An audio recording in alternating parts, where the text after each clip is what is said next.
Namo Buddhaya. The Satasahasrika Prajnaparamita Sutram, the large sutra on perfect wisdom, the chapter 74th, the exposition of the sameness of all dharmas. Subhuti. When has the Bodhisattva well penetrated the dharma-mark of dharmas? The Lord. As in the case of a fictitious magical creation, there is the habitual absence of greed, hate, and delusion, of the skandhas, of inner and outer dharmas, of the biases, the prepossessions, of dharmas with or without outflows, worldly or supramundane, conditioned or unconditioned, and of both the path and its fruit. It is thus that the dharmic principle of dharma has been well penetrated. Subhuti. What is the path development of a magical creation? The Lord. It is that path development thanks to which he is neither defined or nor purified, and does not actually appear in samsara with its 5 places of rebirth. Subhuti. How does the Bodhisattva penetrate to all dharmas if they are all non-entities? The Lord. What do you think, Subhuti? Does there exist for the magical creation of a Tathagata some entity thanks to which he is defiled or purified, or actually appears in samsara with its 5 places of rebirth? Subhuti. No, O Lord, such an entity doesn't exist for him. The Lord. It is thus that the dharmic principle of dharmas has been well penetrated. Subhuti. Are then all the skandhas like a Tathagata's magical creation? The Lord. They are. Subhuti. How then does a Bodhisattva's manly work take place? When the skandhas are like magical creation. For magical creation there are no skandhas, no defilement and purification, and no samsara with its 5 places of rebirth from which he could liberate beings. The Lord. What do you think, Subhuti? Has the Bodhisattva, when he courses in a Bodhisattva's career, apprehended any being whom he could liberate from the hells or the animal world or the world of Yama or life among the men and gods? Subhuti. No, O Lord. The Lord. So it is, Subhuti. The Bodhisattva has not apprehended any being whom he could liberate from the triple world, because he has cognized, seen, and known all dharmas as like magical illusions and magical creations. Subhuti. If the Bodhisattva has cognized, seen, and known all dharmas as magical illusion and magical creations, for the sake of whom then does he course in the 6 perfections, etc., in the path to enlightenment? For the sake of whom does he purify the Buddha-filled and mature beings? The Lord.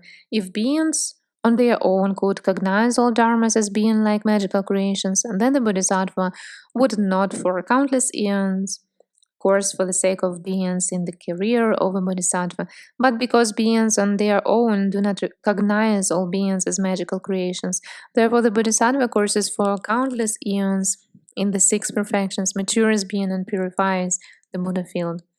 Subhuti. If all dharmas are like a dream, etc., or like a magical creation, whereon are beings supported, and wherefrom does the Bodhisattva, when he courses in perfect wisdom, set them free? The Lord. Beings are supported on words and signs based on imagining that which is not. It is from these words and signs that the Bodhisattva, when he courses in perfect wisdom, sets them free. Subhuti. What are words and what are signs? The Lord.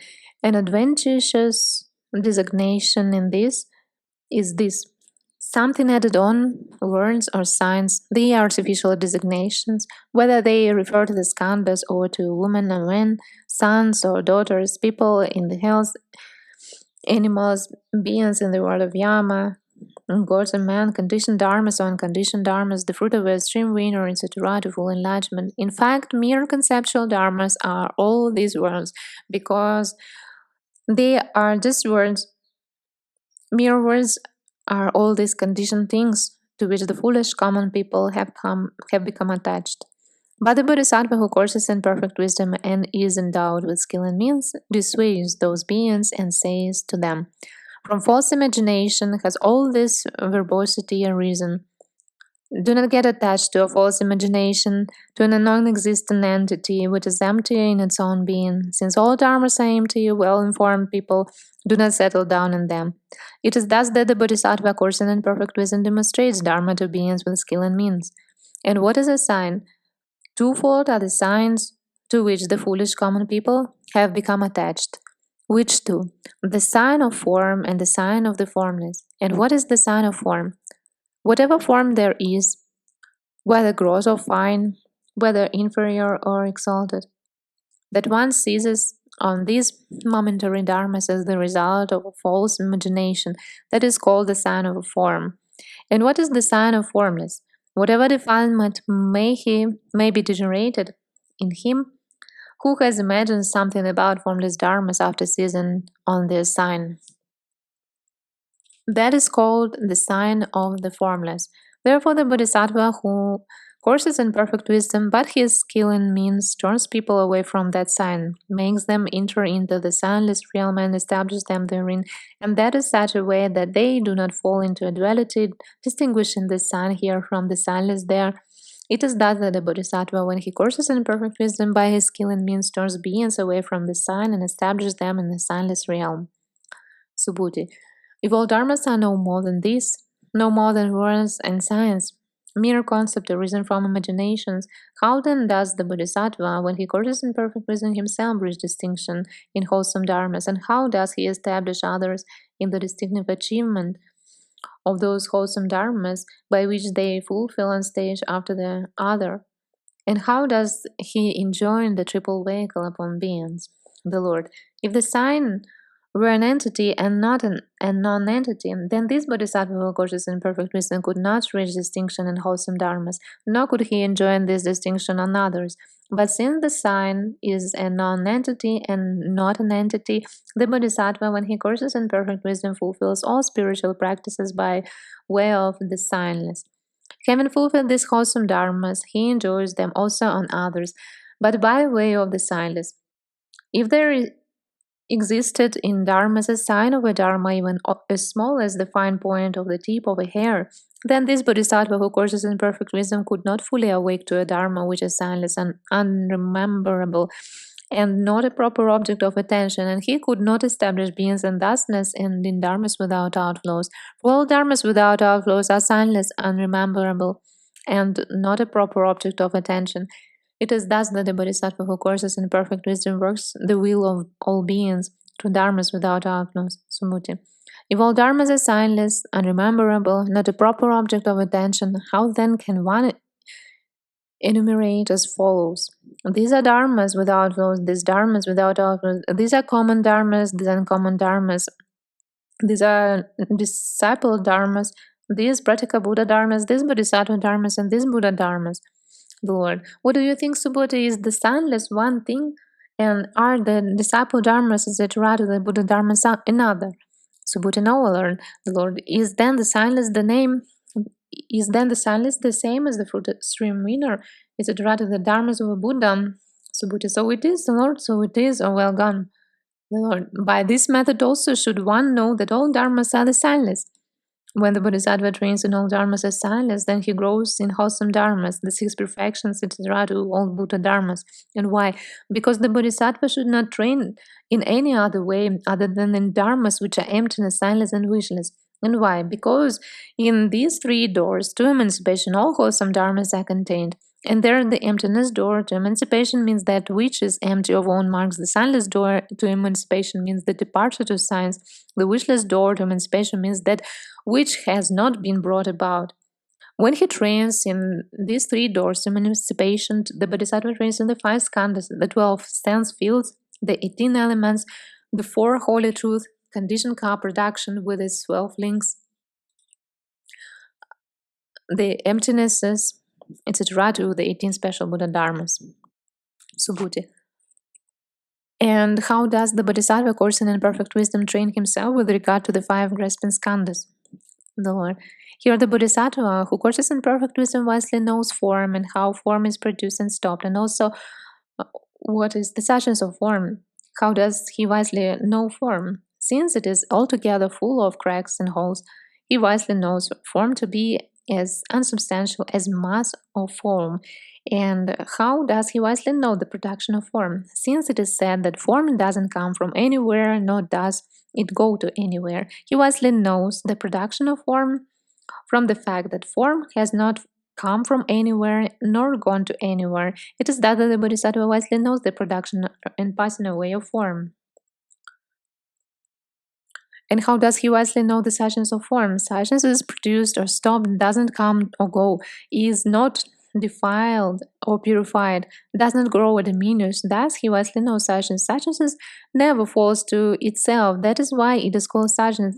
It is because it does not deviate from itself, and it is called suchness. It is thus that he wisely knows the suchness of form. And how does he wisely know feeling, its production and passing away, and its suchness? As floating water bubbles swiftly rise and swiftly burst and vanish, so he wisely knows feeling to be. He wisely knows that feeling doesn't come from anywhere and doesn't go to anywhere. He wisely knows suchness as non-falseness. And the same for perception, with the difference that he wisely knows it as a mirage in which absolutely no water can be apprehended. And as to the impulses, he wisely knows that they are like the plantain tree, in that when you strip off one leaf's leaf after another, you cannot apprehend any core within. And as to consciousness, he wisely knows it as a fourfold army conjured up by a magician.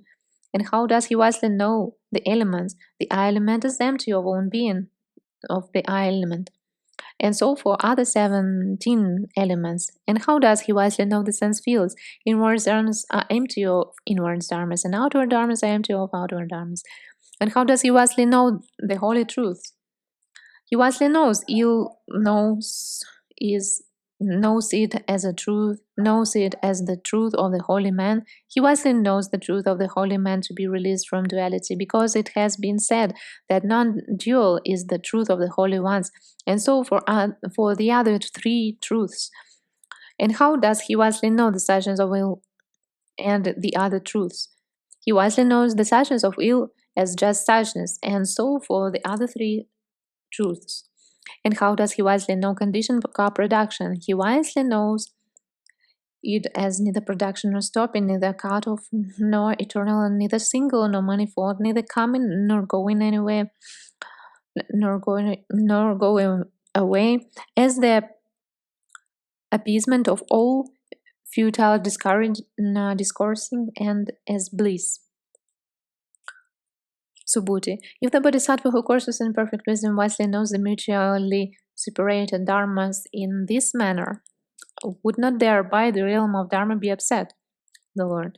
The realm of dharma could be upset if outside as there were any other dharma. But outside the realm of dharma, no other dharma can be apprehended. If one could be apprehended, then there would indeed be an upsetting of the realm of dharma. And why? No Tathagata, Bodhisattva, Pratika Buddha, or Tathagata disciple has ever apprehended any dharma outside the realm of dharma. Since none has been apprehended, one does not say that a dharma is apprehended outside the realm of dharma. It is thus that the Bodhisattva who courses in perfect wisdom should train in the realm of dharma. Subhuti. Then a Bodhisattva trains in the realm of dharma, wherein does he become trained?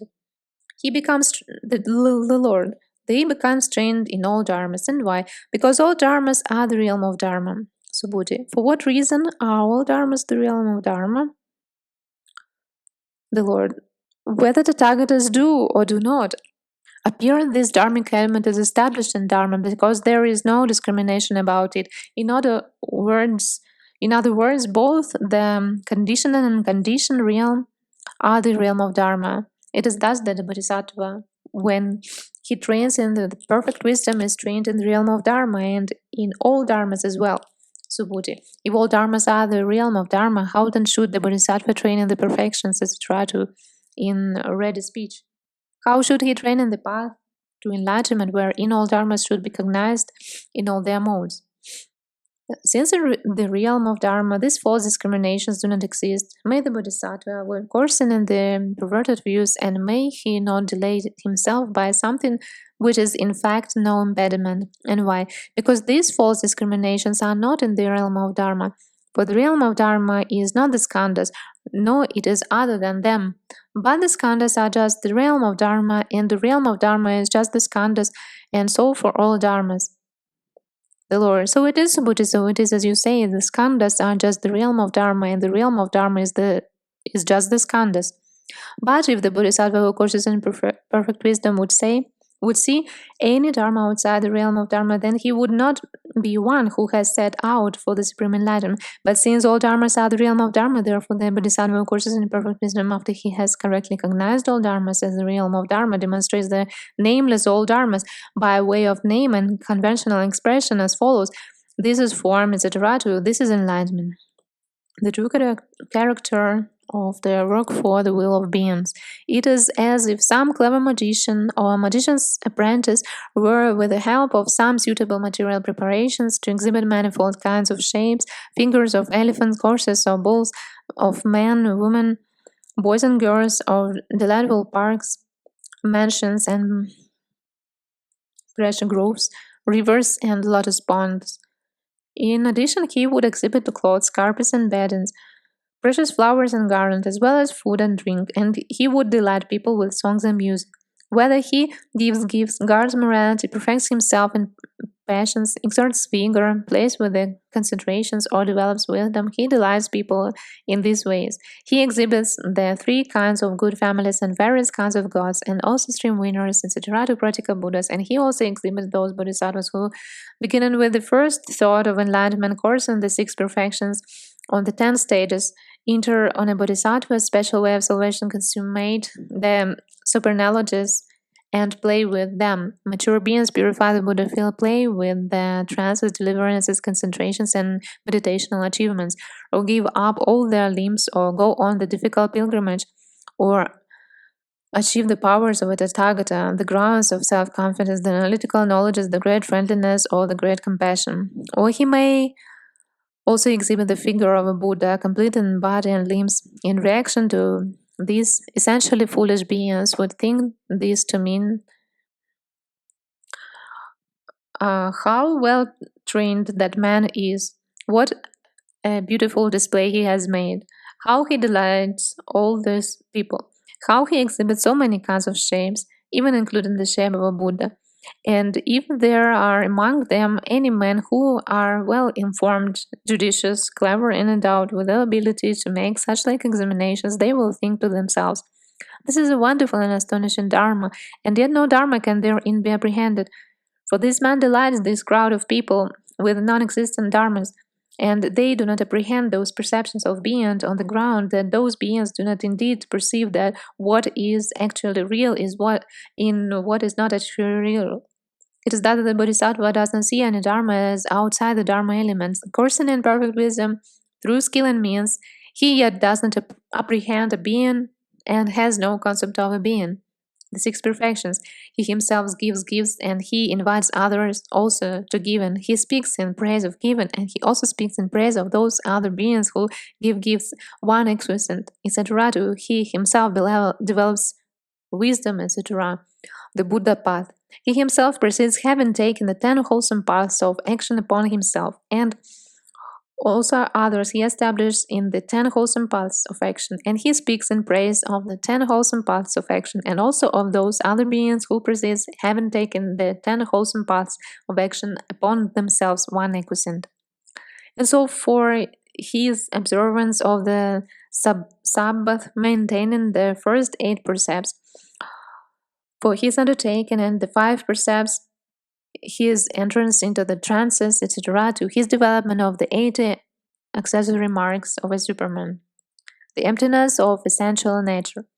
If there were no Dharma element, which is the same in the beginning, end, and middle, the Bodhisattva could not, with his skill and means, indicate the Dharma element to beings and mature them. But because they are in such a Dharma element, the Bodhisattva courses in perfect wisdom indicates through his skill and means the Dharma element to beings, courses in the course of a Bodhisattva for the sake of beings and matures beings. This is the end of 74th chapter of the Large Sutra on Perfect Wisdom, the Satasahasrika Prajnaparamita Sutram.